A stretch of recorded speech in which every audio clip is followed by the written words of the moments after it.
کسی علاقے میں ایک نیک بابا جی رہتے تھے۔ غریبوں اور ضرورت مندوں کی مدد کرنا ان کی عادت میں شامل تھا، لیکن مدد کرنے کا طریقہ بڑا ہی انٹرسٹنگ تھا۔ وہ یہ کہ کوئی غریب یا ضرورت مند ان کے پاس آتا تو یہ مالداروں سے پیسے قرض لے کر ان کی مدد کر دیتے، اور ان کے پاس جو تحفے آتے اس سے لوگوں کو قرض واپس کر دیتے، مگر اپنے پاس کوئی چیز نہیں رکھتے تھے۔ آخری عمر میں وہ ایک بار بیمار ہوئے تو جن لوگوں سے انہوں نے لون لیے تھے وہ آ کر پیسے مانگنے لگے، جو کہ 400 دینار بنتی تھی۔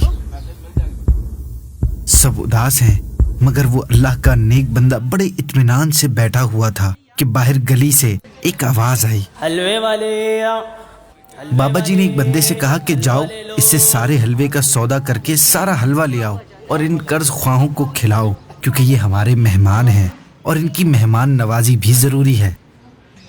سب کو حلوہ کھلا دیا گیا تو حلوہ بیچنے والے بچے نے حلوے کا آدھا دینار مانگا۔ میرے پیسے نہیں ہے بیٹا، پیسے نہیں ہے۔ بابا جی نے کہا میرے پاس تو ابھی کچھ نہیں ہے، تم ابھی ان لوگوں کے ساتھ بیٹھ جاؤ، اللہ جلد کوئی صورت بنا دے گا۔ یہ سن کر بچہ رونے چلانے لگا، دو میرے کو میرے پیسے، بھائی میرا مالک مجھے مار دے گا۔ بچے کا رونا دیکھ کر قرض خواہوں نے بھی چلانا شروع کر دیا کہ اس نے ہمارا مال تو اڑا ہی دیا اور جاتے جاتے بچے کو بھی لوٹ لیا، خدا کو کیا منہ دکھائے گا۔ بابا جی یہ سب خاموشی سے سنتے رہے، وہ بچہ بھی روتا رہا۔ چاہیے مجھے، ابھی چاہیے۔ تھوڑی ہی دیر میں ایک شخص آیا اور سلام و دعا کے بعد عرض کیا کہ حضور یہ نذرانہ قبول فرمائیں۔ جب دیکھا تو اس میں 400 دینار اور الگ سے آدھا دینار بھی تھا۔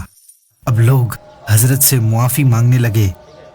بابا جی نے سب کو معاف کر دیا اور کہا میں تو اللہ پاک سے مسلسل دعا مانگ رہا تھا، مگر اللہ کی رحمت کا دریا اس لڑکے کے رونے اور تڑپنے کے سبب جوش میں آیا اور تم سب پر بھی رب کی عنایت ہو گئی۔